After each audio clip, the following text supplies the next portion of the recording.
આચારસંહિતા ભંગ અંગે કોંગ્રેસે ચૂંટણી પંચમાં ફરિયાદ કરી છે। આચારસંહિતાનો 48 કલાક બાદ પણ અમલ નહીં કરવાનો આક્ષેપ લગાવ્યો છે।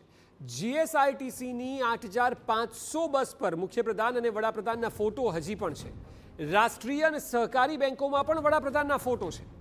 કોંગ્રેસના પ્રવક્તા હેમાંગ રાવલે ચૂંટણી પંચ પર પણ પ્રહાર કર્યા અને સરકારની યોજનામાં ફોટો એક પ્રકારનું સેરોગેટ માર્કેટિંગ છે તેવું કહ્યું।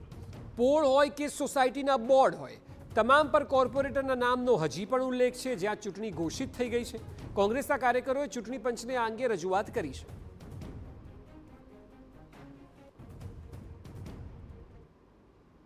8500 થી 5500 થી વધારે એસટીની બસો છે।